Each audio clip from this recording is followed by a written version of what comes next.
похудение сұрап жатқан қыздар маған көп жазады да. Асел, біз ішейін деп ішкісі келеді, қорқады екен. Неден қорқасыздар? Қорқатын дүние емес. Менің өзім іштім. 9 килограмм тастаған адаммын осы. 5-ші баладан кейін салмақ кетпей қойды. Представляете? Возраст өскен сайын арықтау өте қиын болады екен. Соны түсіндім. Енді жалғыз сіз емес, біраз адам ішіп жатыр ғой. Мен 2,5 жылдан бері сатып жүрмін бұл затты. Не бар, арықтайтын не бар деп. Сөйтіп жүрген кезде өзім қызымды босандым, вес кетпейді. 69 килограмм болдым, өмірде болмаған вес ол менде.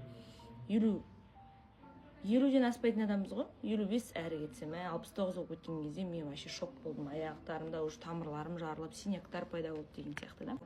Пациент демеймін, енді клиент деп айтайын, менде 67 жаста үлкен апа бар, Атырау қаласынан 17 килограмм тастады, например. Сұрап жатасыздар, қандай похудение, Асел, БАДыларың бар, көрсетші. Кофе, производство Франция, ішінде 30 стик болады, 30 күнге айналған арықтау бағдарламасы. Күніне бір-бірден ішетін боласыздар. Производство Франция, қыздар, ешқандай адам денсаулығына кері әсері жоқ, ешқандай побочка жоқ, жүрек соғу, ұйқысыздық, ондай бір бас айналу осы уақытқа дейін, осы 2,5 жылның ішінде ондай оқиғалар менде тіркелмеген. Сондықтан алып ішіп, кофе любительдер болса көрсеңіздер болады. Мықты айына 12 килограммға дейін тастаған жандар бар. Ер адамдар өте тез тастайды. Любой бадпен тез арықтайды, ер адамдарда метаболизм тез жасайды.